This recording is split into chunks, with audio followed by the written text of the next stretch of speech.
ஓம் சாந்தி. முரளி தேதி 6/9/2025. காலை முரளி பாப்தாதா மதுபன். இனிமையான குழந்தைகளே, நாம் எப்படி அனைவருக்கும் சுகதாமம் செல்வதற்கான வழி சொல்வது என்ற கவலை உங்களுக்கு இருக்க வேண்டும். இதுதான் புருஷோத்தமர் ஆகுவதற்கான சங்கம யுகம் என்று அனைவருக்கும் தெரிய வேண்டும். கேள்வி: குழந்தைகளாகிய நீங்கள் ஒருவருக்கொருவர் என்ன வாழ்த்து செய்தி கொடுக்கிறீர்கள்? மனிதர்கள் எப்போது வாழ்த்து சொல்கின்றார்கள்? பதில்: யாரேனும் பிறக்கிறார்கள் அல்லது வெற்றி அடைகிறார்கள் அல்லது திருமணம் செய்கின்றார்கள் அல்லது ஏதேனும் முக்கிய நாளாக இருக்கிறது என்றால் மனிதர்கள் வாழ்த்து தெரிவிக்கின்றார்கள். ஆனால் அது உண்மையான வாழ்த்து அல்ல. குழந்தைகளாகிய நீங்கள் ஒருவருக்கொருவர் தந்தையுடையவராக ஆகுவதற்கான வாழ்த்து சொல்கிறீர்கள். நாங்கள் எவ்வளவு அதிர்ஷ்டசாலிகள்! அனைத்து துக்கங்களிலும் இருந்து விடுபட்டு சுகதாமம் செல்கின்றோம் என்று நீங்கள் சொல்கின்றீர்கள். உங்கள் மனதில் மகிழ்ச்சி நிரம்பி இருக்கிறது. ஓம் சாந்தி. எல்லைக்கு அப்பாற்பட்ட தந்தை வந்து எல்லைக்கு அப்பாற்பட்ட குழந்தைகளுக்கு புரிய வைக்கின்றார். எல்லைக்கு அப்பாற்பட்ட தந்தை யார் என்ற கேள்வி இப்பொழுது எழுகிறது. அனைவருடைய தந்தை ஒருவர். அவரே பரம்பிதா என்று அழைக்கப்படுகின்றார் என்பதை தெரிந்திருக்கிறீர்கள். லௌகீக தந்தையை பரம்பிதா என்று சொல்வதில்லை. பரம்பிதா ஒரே ஒருவர்தான். அவரை அனைத்து குழந்தைகளும் மறந்துவிட்டனர். ஆகையினால் துக்கத்தை நீக்கி சுகத்தை கொடுக்கும் பரம்பிதா பரமாத்மாவை குழந்தைகளாகிய நீங்கள் தெரிந்துள்ளீர்கள். தந்தை நம்முடைய துக்கத்தை எப்படி நீக்கிக் கொண்டிருக்கின்றார், பிறகு சுகம் சாந்தியில் சென்று விடுவோம் என்பதை நீங்கள் தெரிந்துள்ளீர்கள். அனைவரும் சுகத்தில் செல்வதில்லை. சிலர் சுகத்தில், சிலர் சாந்தியில் சென்று விடுகின்றார்கள். சிலர் சத்யுகத்தின் பாகத்தை நடிக்கின்றார்கள். சிலர் திரேதாயுகத்தில், சிலர் துவாபர யுகத்தில் பாகத்தை நடிக்கின்றார்கள். நீங்கள் சத்யுகத்தில் இருக்கும்போது மற்ற அனைவரும் முக்தி தாமத்தில் இருப்பார்கள். அதை ஈஸ்வரனுடைய வீடு என்று சொல்வோம். இஸ்லாமியர்கள் தொழுகை செய்யும் பொழுது சிரம் தாழ்த்தி வணங்குகின்றார்கள். எதனால்? ஸ்வர்க்கத்திற்காகவா அல்லது அல்லாவிடம் செல்வதற்காகவா? அல்லாவினுடைய வீட்டில் ஸ்வர்க்கம் என்று சொல்ல மாட்டார்கள். அங்கே ஆத்மாக்கள் சாந்தியில் இருப்பார்கள். ஷரீரம் இருக்காது. அல்லாவிடம் ஷரீரத்தோடு செல்ல முடியாது. ஆனால் நாம் ஆத்மாக்களாக செல்வோம் என்று தெரிந்திருப்பார்கள். இப்பொழுது வெறுமனே அல்லாவை நினைவு செய்வதால் யாரும் தூய்மையாகிவிட மாட்டார்கள். அல்லாவை தெரிந்து கொள்ளவில்லை. இப்பொழுது இந்த மனிதர்களுக்கு தந்தை சுகம் சாந்தியின் ஆஸ்தியை கொடுத்து கொண்டிருக்கின்றார் என்று எப்படி வழிகாட்டுவது? உலகத்தில் அமைதி எப்படி ஏற்படுகிறது? அமைதி எப்போது இருந்தது? இதை அவர்களுக்கு எப்படி புரிய வைப்பது? சேவாதாரி குழந்தைகள் வரிசை கிரமான முயற்சியின்படி இதை சிந்தனை செய்வார்கள். நீங்கள் பிரம்மா முக வம்சாவளி பிராமணர்கள். உங்களுக்குதான் தந்தை தன்னுடைய அறிமுகத்தை தந்துள்ளார். முழு உலகத்தில் உள்ள மனிதர்களின் பாகத்தை பற்றியும் அறிமுகம் கொடுத்துள்ளார். இப்போது நாம் மனிதர்களுக்கு தந்தை மற்றும் படைப்பினுடைய அறிமுகத்தை எப்படி கொடுப்பது? பாபா அனைவருக்கும் சொல்கின்றார், தன்னை ஆத்மா என உணர்ந்து என்னை நினைவு செய்தால் இறைவனின் வீட்டிற்கு சென்று விடுவீர்கள். தங்க யுகம், அதாவது ஸ்வர்க்கத்திற்கு அனைவரும் செல்ல மாட்டார்கள். அங்கு இருப்பதே ஒரே ஒரு தர்மம். மற்ற அனைவரும் சாந்தி தாமத்தில் இருப்பார்கள். இதில் கோபப்படுவதற்கான விஷயம் எதுவும் இல்லை. மனிதர்கள் அமைதி கேட்கின்றார்கள். அது அல்லாவினுடைய, அதாவது இறை தந்தையின் வீட்டில் கிடைக்கிறது. ஆத்மாக்கள் அனைவரும் சாந்தி தாமத்திற்கு வருகிறார்கள். எப்பொழுது நாடகம் முழுமை அடையுமோ அப்போது அங்கே செல்கின்றார்கள். பாபா வருவதே தூய்மையற்ற உலகத்திலிருந்து அனைவரையும் அழைத்து செல்வதற்காகத்தான். இப்போது நாம் சாந்தி தாமத்திற்கு செல்கின்றோம், பிறகு நாம் சுகதாமத்திற்கு வருவோம் என்று குழந்தைகளின் புத்தியில் உள்ளது.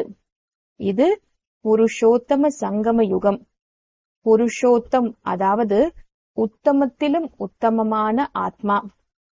எதுவரை ஆத்மா தூய்மை அடையவில்லையோ அதுவரை உத்தமமான ஆத்மாவாக ஆக முடியாது.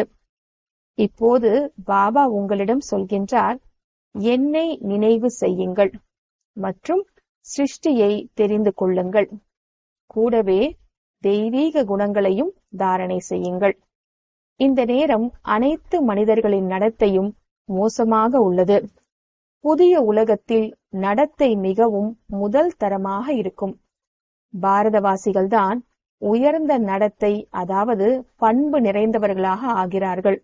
அந்த உயர்ந்த நடத்தையினருக்கு கீழான நடத்தை உடையவர்கள் தலை வணங்குகின்றார்கள். அவர்களுடைய குணங்களை மகிமை பாடுகிறார்கள். அதை குழந்தைகளாகிய நீங்கள் தான் புரிந்து கொள்கிறீர்கள். இப்போது மற்றவர்களுக்கு எப்படி புரிய வைப்பது? எப்படிப்பட்ட சகஜமான யுக்தியை உருவாக்குவது? இது ஆத்மாக்களின் மூன்றாம் கண்ணை திறக்கும் விஷயமாகும்.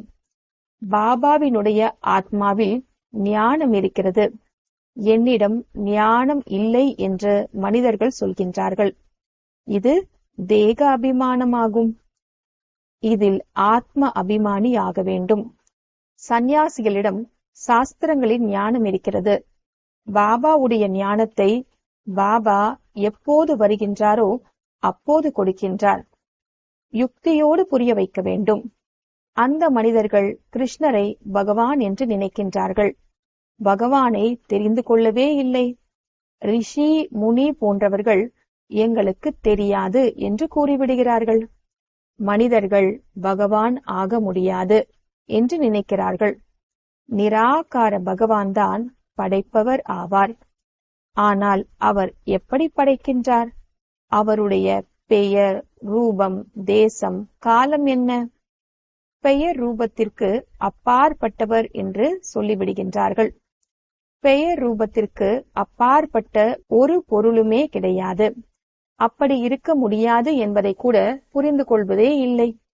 கல்லிலும் முள்ளிலும் கச்ச மச்ச அவதாரமாக அனைத்திலும் இருக்கின்றார் என்றால் அது பெயர் ரூபமாகிவிடுகிறது.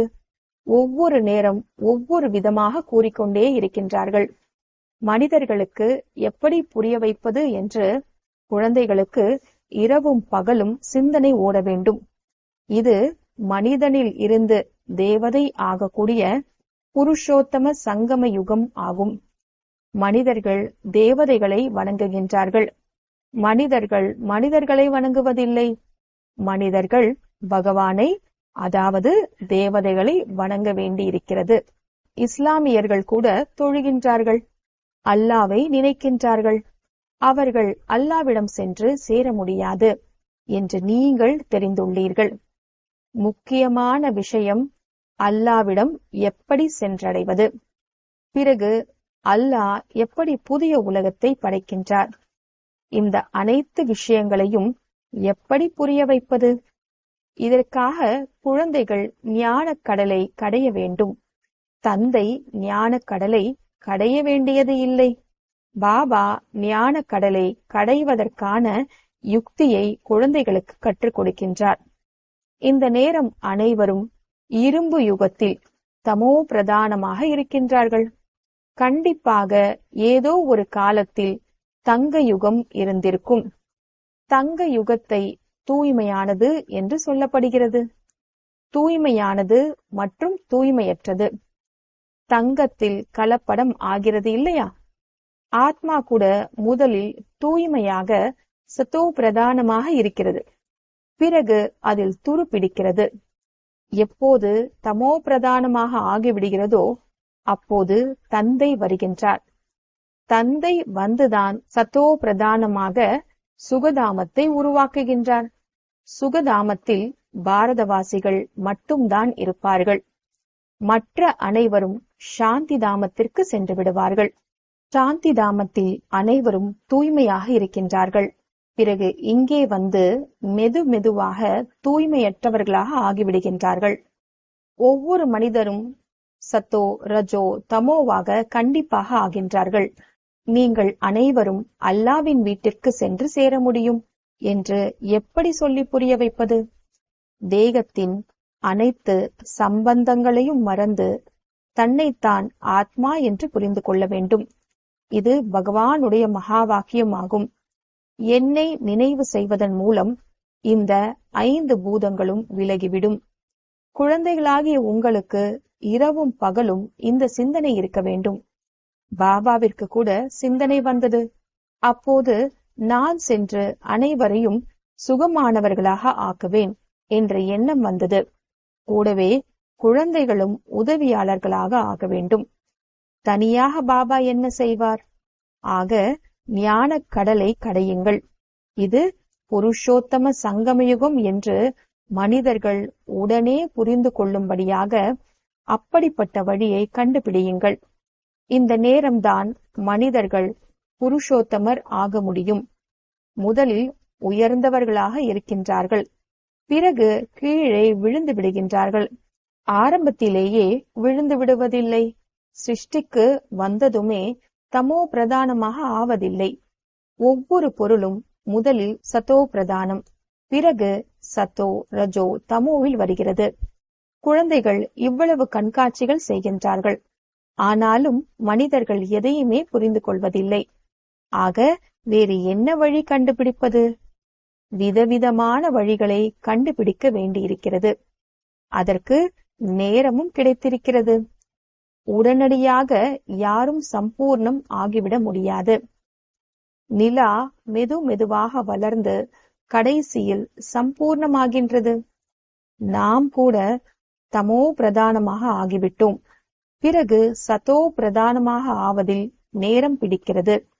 அது ஜடம், இதுவோ சைத்தன்யம் ஆகும். ஆக நாம் எப்படி புரிய வைப்பது?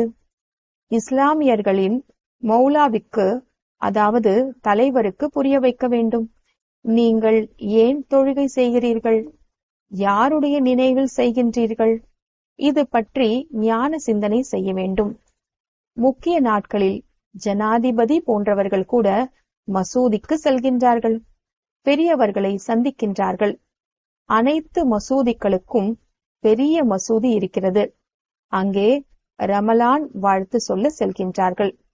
இப்போது வாழ்த்து என்பது நாம் அனைவரும் துக்கத்திலிருந்து விடுபட்டு சுகமாக செல்வதாகும். அப்போதுதான் வாழ்த்துக்கள் கொடுக்க முடியும். நாம் மகிழ்ச்சியான செய்தியை சொல்கின்றோம். யாரேனும் வெற்றியடைந்தால் வாழ்த்து சொல்கின்றார்கள். யாரேனும் திருமணம் செய்தால் கூட வாழ்த்து தெரிவிக்கின்றார்கள். சதா சுகமாக இருங்கள் என்று. இப்போது பாபா உங்களுக்கு புரிய வைக்கின்றார், நாம் ஒருவருக்கு ஒருவர் எப்படி வாழ்த்து தெரிவிப்பது? இந்த நேரம் நாம் எல்லைக்கு அப்பாற்பட்ட தந்தையிடமிருந்து முக்தி, ஜீவன் முக்தியின் ஆஸ்தியை பெற்றுக் கொண்டிருக்கின்றோம். உங்களுக்கு வாழ்த்து கிடைத்துக் கொண்டிருக்கிறது. பாபா புரிய வைக்கின்றார், உங்களுக்கு வாழ்த்துக்கள். 21 பிறவிக்கு கோடான கோடிகளுக்கு அதிபதி ஆகிவிடுகின்றீர்கள். இப்போது அனைத்து மனிதர்களும் எப்படி பாபாவிடமிருந்து ஆஸ்தி பெறுவார்கள்? அனைவரும் வாழ்த்து பெற வேண்டும். இப்போது நீங்கள் தெரிந்து கொண்டீர்கள். ஆனால் உங்களுக்கு மனிதர்கள் வாழ்த்து தெரிவிக்க முடியாது.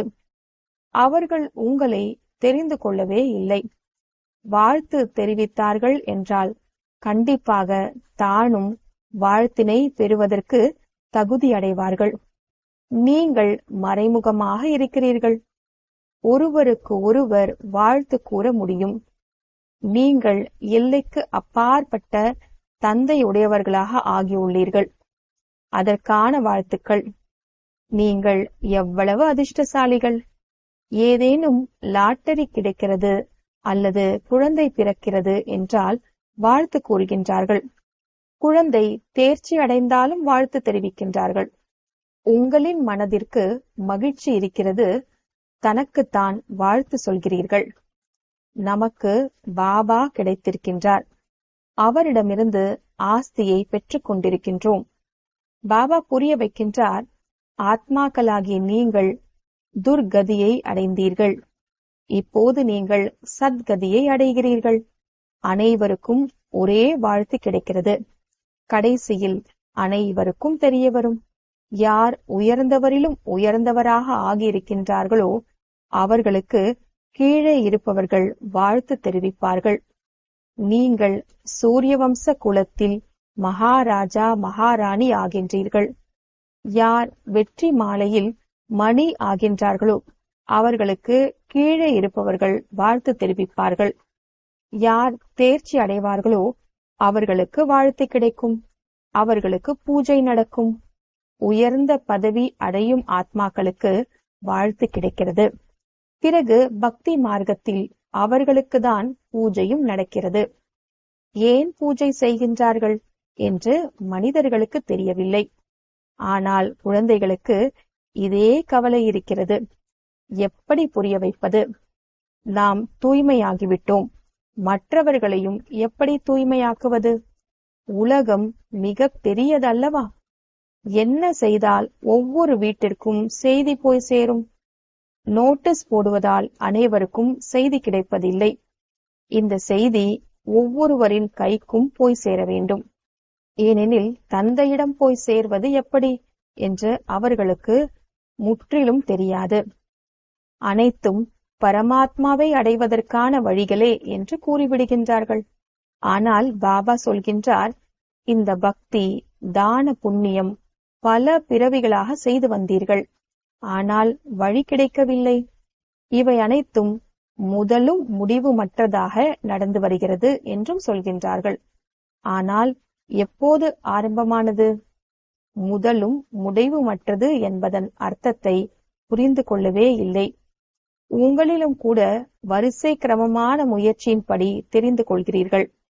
ஞானத்தின் பலன் 21 பிறவிகளுக்கு கிடைக்கிறது. அது சுகம். பிறகு துக்கம் ஏற்படுகிறது. யார் அதிக பக்தி செய்கின்றார்கள் என்று குழந்தைகளாகிய உங்களுக்கு இந்த கணக்கு புரிய வைக்கப்படுகிறது. இது போன்ற சிக்கலான விஷயங்களை ஒவ்வொருவருக்கும் புரிய வைக்க முடியாது. என்ன செய்வது? ஏதேனும் செய்தித்தாளில் போடலாம். நேரம் பிடிக்கும். அனைவருக்கும் அவ்வளவு சீக்கிரமாக செய்தி போய் சேராது. அனைவரும் முயற்சி செய்ய ஆரம்பித்து விட்டால் பிறகு ஸ்வர்க்கத்திற்கு வந்து விடுவார்கள். இது நடக்கவே முடியாது. நீங்கள் சொர்க்கம் செல்வதற்காக முயற்சி செய்கிறீர்கள். இப்போது நமது தர்மத்தினரை வெளிக்கொண்டு வருவது எப்படி? யார் யார் வேறு தர்மத்திற்கு மாறி செல்கின்றார்கள் என்று எப்படி தெரியும்? இந்து தர்மத்தினர் உண்மையில் தேவி தேவதா தர்மத்தை சேர்ந்தவர்கள். இது கூட யாருக்கும் தெரியவில்லை. பக்கா இந்துவாக இருந்தால் தன்னுடைய ஆதி சனாதன தேவி தேவதா தர்மத்தை ஏற்றுக்கொள்வார்கள். இந்த நேரம் அனைவரும் தூய்மையற்று இருக்கின்றார்கள். பதீத பாவனா வாருங்கள் என்று அழைக்கின்றார்கள் என்று நிராகார தந்தையை தான் நினைவு செய்கிறார்கள். இவர்கள் இவ்வளவு பெரிய ராஜ்யத்தை எப்படி பெற்றார்கள்? வெற்றி பெற்று ராஜ்யத்தை பெறக்கூடியவாறு பாரதத்தில் இந்த நேரம் எந்த ராஜ்யமும் இல்லை. அவர்கள் சண்டையிட்டு ராஜ்யத்தை பெறுவதில்லை. மனிதனில் இருந்து தேவதையாக எப்படி மாற்றப்படுகிறது? யாருக்கும் தெரியவில்லை. உங்களுக்கும் கூட இப்போது தந்தை மூலம் தெரிய வருகிறது. இதை மற்றவர்களுக்கு எப்படி கூறுவது? அதன் மூலம் அவர்கள் முக்தி, ஜீவன் முக்தி அடையக்கூடும். முயற்சி செய்ய வைப்பவர் வேண்டுமல்லவா? தன்னை உணர்ந்து அல்லாவை நினைவு செய்ய வேண்டும். நீங்கள் ரமலான் வாழ்த்துக்கள் என்று எதை கூறுகிறீர்கள்? நீங்கள் அல்லாவிடம் சென்று கொண்டிருக்கிறீர்கள் என்ற முழு நிச்சயம் உள்ளதா? அதற்காக தான் நீங்கள் இவ்வளவு மகிழ்ச்சி அடைகிறீர்கள். இதை நீங்கள் பல வருடங்களாக செய்து வருகிறீர்கள். இறைவனிடம் சென்று சேர்வீர்கள் தானே என்று கேட்டால் குழம்பி போவார்கள். நாம் படிப்பது கூட எதற்காக? உயர்ந்ததிலும் உயர்ந்தவர் ஒரு அல்லாதான் ஆவார். அல்லாவின் குழந்தைகள் நீங்களும் ஆத்மாக்கள்தான். நாம் அல்லாவிடம் செல்ல வேண்டும் என்று ஆத்மா விரும்புகிறது. ஆத்மா முன்பு தூய்மையாக இருந்தது, இப்போது தூய்மை இழந்துவிட்டது. இதை ஸ்வர்க்கம் என்று சொல்ல முடியாது. அனைத்து ஆத்மாக்களும் தூய்மையற்றவர்கள். எப்படி தூய்மையாகி அல்லாவின் வீட்டிற்கு செல்வது? அங்கே விகார ஆத்மாக்கள் இருப்பதில்லை. விகாரமற்றவர்களாக இருக்க வேண்டும். ஆத்மா உடனே சத்தோ பிரதானம் ஆகிவிடுவதில்லை. இவை அனைத்தையும் பற்றி சிந்தனை கடலை கடைய வேண்டி இருக்கிறது. பாபா சிந்தனை கடலை கடைகின்றார், பிறகு புரிய வைக்கின்றார். யாருக்கு எப்படி புரிய வைப்பது என்று யுக்திகளை உருவாக்க வேண்டும். நல்லது. இனிமையிலும் இனிமையான காணாமல் போய் கண்டெடுக்கப்பட்ட செல்லமான குழந்தைகளுக்கு தாயும் தந்தையுமான பாப்தாதாவின் அன்பு நினைவுகள் மற்றும் காலை வணக்கம். ஆன்மீக குழந்தைகளுக்கு ஆன்மீக தந்தையின் நமஸ்தே, ஆன்மீக தந்தைக்கு ஆன்மீக குழந்தைகளின் நமஸ்தே. தாரணைக்கான முக்கிய சாரம்: நாம் சென்று குழந்தைகளை துக்கத்தில் இருந்து விடுவித்து சுகமுடையவர்களாக ஆக்குவேன் என்று எப்படி பாபாவிற்கு எண்ணம் வந்ததோ அதே போல் தந்தைக்கு உதவியாளர் ஆக வேண்டும். வீடு வீடாக செய்தியை கொண்டு போய் சேர்ப்பதற்கு யுக்திகளை உருவாக்க வேண்டும். இரண்டாவது, அனைவருடைய வாழ்த்துக்களை பெறுவதற்கு வெற்றி மாலையில் மணி ஆகுவதற்காக முயற்சி செய்ய வேண்டும். பூஜைக்குரியவராக ஆக வேண்டும். வரதானம்: செய்பவர் மற்றும் செய்விப்பவர் என்ற நினைவினால் ஒளி கிரீடாதாரி ஆகுக. செய்பவர் மற்றும் செய்விப்பவர் என்ற நினைவினால் ஒளி கிரீடாதாரி ஆகுக. நாம் நிமித்தமான கர்மயோகி. செய்பவர் ஆவேன், செய்விப்பவர் தந்தை. ஒருவேளை இந்த நினைவு இயல்பாக இருந்தது என்றால் சதா ஒளி கிரீடாதாரி மற்றும் கவலையற்ற சக்கரவர்த்தி ஆகிவிடுவீர்கள். தந்தை மற்றும் நான், அவ்வளவுதான். மூன்றாவது எவரும் இல்லை. இந்த அனுபவம் சகஜமாக கவலையற்ற சக்கரவர்த்தி ஆக்கிவிடுகிறது. யார் அப்படிப்பட்ட சக்கரவர்த்தி ஆகின்றார்களோ அவர்கள்தான் மாயாவை வென்றவர்களாக, கர்மேந்திரியங்களையும் வென்றவர்களாக மற்றும் இயற்கையை வென்றவர்களாக ஆகிவிடுகின்றார்கள். ஆனால் ஒருவேளை தவறுதலாக கூட ஏதாவது வீணானதின் சுமையை தன் மீது வைத்துக் கொண்டால் கிரீடத்திற்கு பதிலாக கவலையின் அநேக கூடைகள் தலை மீது வந்துவிடுகின்றன. ஸ்லோகன்: அனைத்து பந்தனங்களில் இருந்தும் விடுபடுவதற்காக தேகத்தின் உறவுகளிடம் இருந்து மோகத்தை வென்றவர் ஆகுக.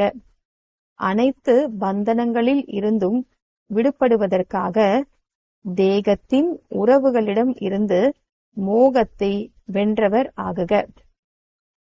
அவ்யக்த சமிக்ஞை: இப்போது ஈடுபாடெனும் அக்னியை மூட்டி யோகத்தை ஜுவாலா ரூபமாக்குங்கள். யோகத்தில் எப்பொழுது மற்ற அனைத்து எண்ணங்களும் சாந்தம் ஆகிவிடுகின்றனவோ, தந்தை மற்றும் நான் என்ற இந்த ஒரே எண்ணம் இருக்கிறதல்லவா, அப்பொழுதே ஜுவாலை ரூப நினைவு என்று கூறலாம். இதன் மூலமே மாற்றம் ஏற்படுகிறது. ஓம் சாந்தி.